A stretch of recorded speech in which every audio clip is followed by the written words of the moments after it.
ನಮಸ್ಕಾರ. ರಿಪಬ್ಲಿಕ್ ಕನ್ನಡದ ವಿಶೇಷ ಕಾರ್ಯಕ್ರಮಕ್ಕೆ ಸ್ವಾಗತ. ನಾನು ಸ್ಮಿತಾ ರಂಗನಾಥ್.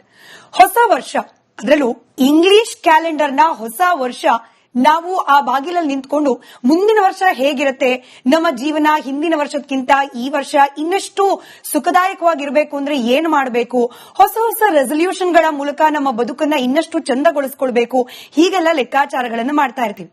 ನಮ್ಮ ಸನಾತನ ಧರ್ಮದ ಅನುಯಾಯಿಗಳು ಯಾವುದೇ ಇಂಗ್ಲಿಷ್ ಕ್ಯಾಲೆಂಡರ್ನ ಹೊಸ ವರ್ಷವಾದ್ರೂ ಕೂಡ ನಮ್ಮ ರಾಶಿ ಭವಿಷ್ಯ ಹೇಗಿರುತ್ತೆ, ಈ ವರ್ಷ ನಮ್ಮ ರಾಶಿ ಭವಿಷ್ಯದ ಮೂಲಕ ನೋಡೋದಾದ್ರೆ ಯಾವ ರೀತಿ ಕಷ್ಟಗಳು ಎದುರಾಗಬಹುದು, ಅದನ್ನ ಪರಿಹಾರ ಹೇಗ್ ಮಾಡ್ಕೊಳ್ಬಹುದು, ಈ ರೀತಿಯಾದ ಚಿಂತನೆಯಲ್ಲಿರ್ತೀವಿ. ಹೀಗೆ ಚಿಂತನೆಯಲ್ಲಿ ಇರುವವರಿಗೋಸ್ಕರನೇ ಈ ವಿಶೇಷ ಕಾರ್ಯಕ್ರಮ. ನಿಮ್ಮ ಹೊಸ ವರ್ಷದ ಕುರಿತಾದ ನೂರಾರು ಪ್ರಶ್ನೆಗಳಿಗೆ ಉತ್ತರವನ್ನ ಕೊಡ್ಲಿಕ್ಕೆ ವಿಶೇಷ ಅತಿಥಿಗಳು ಇವತ್ತು ನಮ್ಮ ಜೊತೆಯಲ್ಲಿ ನಮ್ಮ ಸ್ಟುಡಿಯೋದಲ್ಲಿದ್ದಾರೆ. ಕಾರ್ಯಕ್ರಮಕ್ಕೆ ಅವರನ್ನ ಪ್ರೀತಿಯಿಂದ ಹಾಗೆ ಗೌರವ ಪೂರ್ವಕವಾಗಿ ಬರಮಾಡ್ಕೊಳ್ತಿದ್ದೀನಿ. ನಮ್ಮ ಜೊತೆ ಸ್ಟುಡಿಯೋದಲ್ಲಿದ್ದಾರೆ ಖ್ಯಾತ ವೈಜ್ಞಾನಿಕ ಜ್ಯೋತಿಷಿಗಳು ಹಾಗೆ ವಾಸ್ತು ತಜ್ಞರು ಆದ ಶ್ರೀ ಸಚ್ಚಿದಾನಂದ ಬಾಬು ಗುರುಗಳು. ಗುರುಗಳೇ ನಮಸ್ಕಾರ, ಕಾರ್ಯಕ್ರಮಕ್ಕೆ ಸ್ವಾಗತ. ನಮಸ್ಕಾರ. ಗುರುಗಳೇ, ಸಾಮಾನ್ಯವಾಗಿ ಜ್ಯೋತಿಷಿಗಳು ಬಂದಾಗ ರಾಶಿ ಭವಿಷ್ಯದ್ದೇ ಪ್ರಶ್ನೆ ಇರುತ್ತೆ. ಆದ್ರೆ ಈ ಹೊಸ ಇಂಗ್ಲಿಷ್ ಕ್ಯಾಲೆಂಡರ್ನ ವರ್ಷ ಆಗಿರೋದ್ರಿಂದ ನಾವೆಲ್ಲರೂ ಈ ರೆಸಲ್ಯೂಷನ್ಗಳು ಅನ್ನೋ ಹುಚ್ಚಿಗೆ ಬಿದ್ಬಿಡ್ತೀವಿ. ಈ ವರ್ಷ ಹಿಂಗಿರ್ತೀನಿ, ಈ ವರ್ಷ ಇದು ಮಾಡೋದಿಲ್ಲ, ಇದು ಮಾಡ್ತೀನಿ, ದುಡ್ಡು ಉಳಿಸ್ತೀನಿ, ಜಿಮ್ಗೆ ಹೋಗ್ತೀನಿ. ನಿಜವಾಗ್ಲೂ ರೆಸಲ್ಯೂಷನ್ಗಳು ವರ್ಕ್ ಆಗುತ್ತಾ ಅಂತ ಹೇಳಿ, ರೆಸಲ್ಯೂಷನ್ಗಳು ಮಾಡ್ಕೊಳ್ಬೇಕು ಅಂತಿರುವವರಿಗೆ ನಿಮ್ಮ ಸಂದೇಶ, ಸಲಹೆ ಏನು? ಮೊಟ್ಟ ಮೊದಲನೇದಾಗಿ ಸಮಸ್ತ ರಿಪಬ್ಲಿಕ್ ಕನ್ನಡ ವಾಹಿನಿಯ ತಂಡಕ್ಕೂ ಹಾಗೂ ನಮ್ಮ ಸಮಸ್ತ ಕನ್ನಡ ಕುಲಕೋಟಿಗೂ ಹಾಗೂ ಸಮಸ್ತ ಭಾರತೀಯರಿಗೂ 2026 ಹೊಸ ವರ್ಷದ ಹಾರ್ದಿಕ ಶುಭಾಶಯಗಳು. ಈ ಯಾವಾಗಲೂ ಮನುಷ್ಯನಿಗೆ ಅಂದ್ರೆ ಹೊಸತನ ಅನ್ನೋದು ಒಂಥರ ಅವ್ರ ಗುಣದಲ್ಲೇ ಬಂದ್ಬಿಡುತ್ತೆ. ಅವರು ಇವಾಗ ನಾನೊಂದು ಕಾರ್ ಇಟ್ಕೊಂಡಿದ್ರೆ ಇನ್ನೊಂದು 3 ತಿಂಗಳಿಗೆ ಹೊಸ ಕಾರು ಅಂತ ಅನ್ಕೊಳ್ತೀನಿ ನಾನು. ಅದೊಂಥರ ಮನುಷ್ಯನ ಸ್ವಾಭಾವಿಕ ವೀಕ್ನೆಸ್ ಅಂತ ಹೇಳ್ಕೋಬೇಕಾಗತ್ತೆ. ನಾವು ಈ ಅಫರ್ಮೇಶನ್ಸ್ ಅಂತ ಬಂದಿವಿ ನೋಡಿ, ಈ ಅಫರ್ಮೇಶನ್ಸ್ ರೆಸಲ್ಯೂಷನ್ಸ್ ಇದು ಹೊಸದಾಗಿ ಬಂದಿರೋದು. ಅದಕ್ಕೆ ಕೆಲವ್ರು ಏನ್ ಮಾಡ್ತಾರೆ ಅಂದ್ರೆ, ನಾವ್ ಇವಾಗ್ಲೂ ಶುರು ಮಾಡ್ಕೊಂಡ್ಬರೋಣ, ನಾನು ಖಂಡಿತವಾಗಿ ಇವಾಗ ಬಹಳ ಕೆಟ್ಟ ಅಭ್ಯಾಸಗಳಿರುತ್ತೆ ಅಂತ ಇಟ್ಕೊಳ್ಳಿ, ದುರಭ್ಯಾಸಗಳು, ಸ್ಮೋಕಿಂಗ್ ಅಂತ ಇರುತ್ತೆ ಅಂತ ಇಟ್ಕೊಳ್ಳಿ, ನಾನು 1ನೇ ತರಗತಿ ಸ್ಮೋಕಿಂಗ್ ಬಿಟ್ಬಿಡ್ತೀನಿ ಅಂತಾರೆ. ಬಟ್ ಡಾಕ್ಟರ್ಸ್ ಹೇಳ್ತಾರೆ, ಮತ್ತೆ ನೀವು ಸರ್ವೇ ಸಾಮಾನ್ಯರು, ನಮಗೆಲ್ರಿಗೂ ಗೊತ್ತು, ಅದು ಯಾವುದೇ ಚಟ ಇದ್ರೆ ಸಡನ್ ಆಗಿ ಬಿಡಕ್ ಆಗೋದಿಲ್ಲ ಅಂತ. Resolutions don't work. ನಾವು ಎಫರ್ಟ್ ಹಾಕ್ಲಿಲ್ಲ ಅಂದ್ರೆ ಒಂದು ಪ್ರಶ್ನೆ ಕಡುತ್ತೆ. ಹೊಸ ವರ್ಷ ಅಂದ್ರೆ ಯುಗಾದಿ ಅಲ್ವಾ ಅಂತ, ಅದೊಂದು ಕಾಮನ್ ಕ್ವಶನ್. ಅದು ಖಂಡಿತ ಹೊಸ ವರ್ಷ ಯುಗಾದಿನೇ, ಅದರಲ್ಲಿ ಎರಡನೇ ಮಾತೇ ಇಲ್ಲ. ಆದ್ರೆ ವ್ಯವಹಾರಿಕವಾಗಿ ಹಾಗೇನೆ ಕೆಲವು ವಿಷಯಗಳಿಗೆ ಜನವರಿ 1ನೇ ತಾರೀಕು ಕೂಡ ಹೊಸ ವರ್ಷ ಅಂತ ನಾವು ಖಂಡಿತವಾಗಿ ಭಾವಿಸಬೇಕಾಗತ್ತೆ.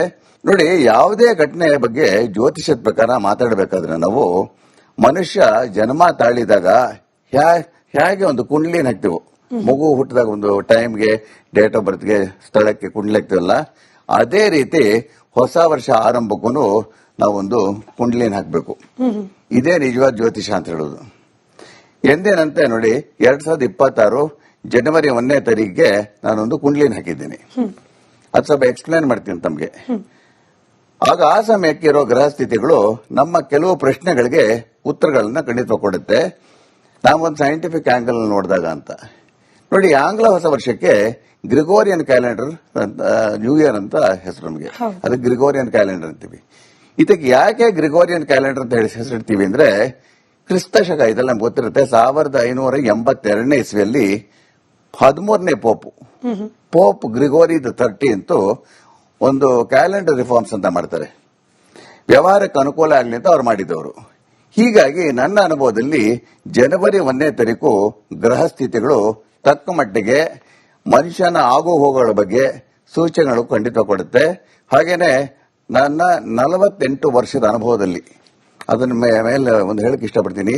ದೀರ್ಘ ಲೆಕ್ಕಾಚಾರ ಮಾಡಿ ರಾಶಿ ಫಲ ಹಾಗೂ ಪ್ರಪಂಚದ ಮೇಲೆ ಈ ಗ್ರಹ ಸ್ಥಿತಿಗಳು ಯಾವ ರೀತಿ ಪರಿಣಾಮಗಳನ್ನು ಬೀರಬಹುದು ಅಂತ ನಲ್ಲಿ ತಿಳಿಸ್ಕೊಡಕ್ಕೆ ಪ್ರಯತ್ನ ಪಡ್ತೀನಿ ಇವಾಗ. ಹಾಗೇನೆ 2026 ಜನವರಿ 1ನೇ ತಾರೀಕು 0 ಗಂಟೆಗೆ, ಅದು 0 ಅವರ್ಸ್ಗೆ ಗ್ರಹ ಸ್ಥಿತಿಗಳು ಯಾವ ರೀತಿ ಇದೆ ಅಂತ ಫಸ್ಟ್ ನಾವು ನೋಡಬೇಕಾಗತ್ತೆ. ನೋಡಿ, ಅದ್ರಿಂದ ತಗೊಂಡಾಗ ಕುಂಡ್ಲಿ ತಗೊಂಡಾಗ ಕನ್ಯಾ ಲಗ್ನ ಇರುತ್ತೆ. ಚತುರ್ಥದಲ್ಲಿ ಅಂದ್ರೆ 4ನೇ ಮನೆಯಲ್ಲಿ ಧನುಸ್ಸಲ್ಲಿ ವ್ಯಯಾಧಿಪತಿ ರವಿ, ರಾಷ್ಟ್ರಾಧಿಪತಿ ಹಾಗೂ ಕರ್ಮಸ್ಥಾನಾಧಿಪತಿ ಬುಧ, ತೃತೀಯ ಅಷ್ಟಮಾಧಿಪತಿ ಕುಜ, ದ್ವಿತೀಯ ಭಾಗ್ಯಾಧಿಪತಿ ಶುಕ್ರ, ಷಷ್ಠದಲ್ಲಿ ಅಂದ್ರೆ 6ನೇ ಮನೆಯಲ್ಲಿ ಕುಂಭದಲ್ಲಿ ರಾಹು, ಸಪ್ತಮದಲ್ಲಿ ಅಂದ್ರೆ ಮೀನದಲ್ಲಿ ಪಂಚಮಾಧಿಪತಿ ಹಾಗೂ ಷಷ್ಠ್ಯಾಧಿಪತಿ ಶನಿ ಭಾಗ್ಯಸ್ಥಾನದಲ್ಲಿ ಅಂದ್ರೆ ವೃಷಭದಲ್ಲಿ, ಭಾಗ್ಯಸ್ಥಾನ 9ನೇ ಮನೆ ಅಂತೀವಿ, ಚಂದ್ರ 10ನೇ ಮನೆ ಕರ್ಮಸ್ಥಾನದಲ್ಲಿ ಅಂದ್ರೆ ಮೀನದಲ್ಲಿ ವಕ್ರ ಗುರು, 12ನೇ ಮನೆಯಲ್ಲಿ ಸಿಂಹದಲ್ಲಿ ವ್ಯಯಸ್ಥಾನದಲ್ಲಿ ಕೇತು ಇರ್ತಾನೆ. ಇಲ್ಲಿ ಬಹಳ ಮುಖ್ಯ ವಿಷಯವನ್ನು ತಿಳ್ಕೋಬೇಕಾಗುತ್ತೆ. 2026 ಮಾರ್ಚ್ 19ನೇ ತಾರೀಕು ಚಂದ್ರಮಾನ ಯುಗಾದಿ ಹಬ್ಬವಾಗುತ್ತೆ. ಈ ಬಾರಿ ಯುಗಾದಿ ಹೆಸರು ಪರಾಭವ ಅಂತ. ಹಾಗೇನೆ ಇನ್ನೊಂದು ಮುಖ್ಯ ವಿಷಯ ಅಂದ್ರೆ 2026 ಮೇ 25ನೇ ತಾರೀಕು ಸೋಮವಾರ ಗುರು ಗ್ರಹ ಮಿಥುನ ರಾಶಿಯಿಂದ ಕಟಕ ರಾಶಿಗೆ ಪ್ರವೇಶ ಮಾಡ್ತಾನೆ. ಗುರು ಒಂದು ರಾಶಿ ಸಾಧಾರಣ 1 ವರ್ಷ ಇರ್ತಾನೆ. ಹಾಗೇನೆ 2026 ಮಾರ್ಚ್ 9ನೇ ತಾರೀಕು 19ನೇ ತಾರೀಕು ಯುಗಾದಿ. ಹೀಗಾಗಿ 2026 ಜನವರಿ 1ನೇ ತಾರೀಕಿನ ಗ್ರಹ ಸ್ಥಿತಿಗಳು, ರಾಶಿಗಳ ಫಲಗಳು ಸ್ವಲ್ಪ ಮಟ್ಟಿಗೆ ಮಾರ್ಚ್ 19ನೇ ತಾರೀಕು ಯುಗಾದಿಯಿಂದ ಸ್ವಲ್ಪ ಬದಲಾವಣೆ ಆಗುತ್ತೆ. ಸೊ ಇವಾಗ ನೀವೇನೇ ಹೇಳಿದ್ರು ಜನವರಿಯಿಂದ ಮಾರ್ಚ್ ವರ್ಗು ಅಂತ ಲೆಕ್ಕ ಇಟ್ಕೊಳ್ಬಹುದು. ಸ್ವಲ್ಪ ಇದ್ರಲ್ಲಿ ಇನ್ನೊಂದು ವಿಷಯ ಇದೆ. ಹಾಗೇನೆ 2026 ಮೇ 25ನೇ ತಾರೀಕಿನ ಮೇಲೆ ಗುರು ಗ್ರಹ ಟೇಕ್ ಓವರ್ ಮಾಡುತ್ತೆ. ಅದು ರಾಶಿಯ ಬದಲಾವಣೆ ಆಗುತ್ತೆ.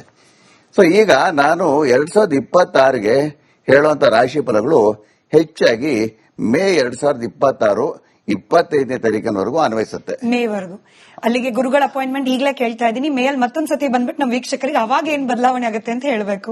ದಯವಿಚ್ಛೆ. 2026 ಭವಿಷ್ಯದ ಬಗ್ಗೆ ನಾವು ಮಾತನಾಡುವ ಸಂದರ್ಭದಲ್ಲಿ ನಾನು ವೈಯಕ್ತಿಕವಾಗಿ ರಾಶಿಗಳಿಗೆ ಹೋಗೋಕ್ ಮುಂಚೆ ಗುರುಗಳೇ, ಈ ಜಾಗತಿಕ ಮಟ್ಟದಲ್ಲಿ ಆಗ್ತಾ ಇರೋ ಕೆಲವೊಂದು ವಿದ್ಯಮಾನಗಳು ನಾವು ನಮಗ್ ಗೊತ್ತೋ ಗೊತ್ತಿಲ್ವೋ ವೈಯಕ್ತಿಕವಾಗಿ ನಮ್ಮೇಲೂ ಕೂಡ, ಯಾಕಂದ್ರೆ ನಾವು ಕೂಡ ಒಂದು ದೇಶದ ಪ್ರಜೆಗಳಾಗಿರೋದ್ರಿಂದ ಪ್ರಪಂಚದ ಯಾವುದೇ ಮೂಲೆಯಲ್ಲಿ ಏನೇ ಘಟನೆ ಆದ್ರೂ ಕೂಡ ನಮ್ಮ ಬದುಕಿನ ಮೇಲೂ ಕೂಡ ಪರಿಣಾಮ ಬೀರುತ್ತೆ.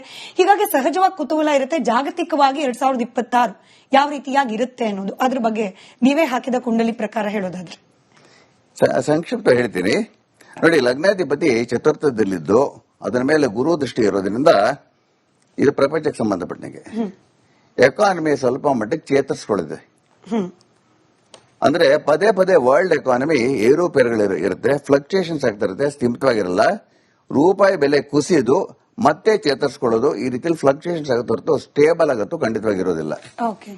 ಚತುರ್ಥದಲ್ಲಿ ಬುಧನ್ ಜೊತೆ ಕುಜ ಇರೋದ್ರಿಂದ ವಿದ್ಯುತ್ ಹಾಗೂ ಬೆಂಕಿ ಅವಘಡಗಳು ಈಗೇನ್ ನಡೀತಾ ಇದೆ ಪದೇ ಪದೇ ಆಗ್ತಾನೆ ಇರುತ್ತೆ ವರ್ಷ ಪೂರ್ತಿ. ಈಗ ಮೊನ್ನೇನೋ ಈ ನಮ್ಮ ಮಾಧ್ಯಮದಲ್ಲಿ ನೋಡ್ತಾ ಇದೀವಿ, ಎಲ್ಲೋ ಬಸ್ ಹತ್ಕೊಳ್ಳೋದು, ಇನ್ನೇನಾಗೋದು, ಗಲಾಟೆಗಳು, ಅದೆಲ್ಲ ಈ ರೀತಿಯಲ್ಲಿ ನಡೀತಾನೆ ಇದೆ. ಈಗ ಏನ್ ಅನ್ಸುತ್ತೆ ಗೊತ್ತಾ ನನಗೆ, ಕಲಿಯುಗ ಅಂತ್ಯಕ್ಕೆ ಬಂದ್ಬಿಟ್ಟಿದೆಯೇನೋ ಅಂತ ಅನ್ಸುತ್ತೆ. ಈಗ ಆಗ್ತಾರ ವಿದ್ಯಮಾನಗಳು ನೋಡಿದ್ರೆ ಅನ್ಯಾಯಗಳು ಜಾಸ್ತಿ ಆಗ್ತಾ ಇದೆ ಅಲ್ವಾ. ಬಟ್ ಹೌದಾ ಕಲಿಯುಗ ಅಂತ್ಯ ಆಗ್ತಾ ಇರೋದು? ಮ್ಯಾಥಮೆಟಿಕಲಿ ಇಲ್ಲ, ಇನ್ನೂ ಬಹಳ ಟೈಮ್ ಇದೆ, ಇನ್ನೂ 4 ಲಕ್ಷ ವರ್ಷ ಇದೆ. ಬಟ್ ಸ್ಟಿಲ್ ಇವಾಗ ಆಗ್ತಾ ಇರೋದು ನೋಡಿದ್ರೆ ಏನೋ ಇನ್ನೊಂದು 25-30 ವರ್ಷ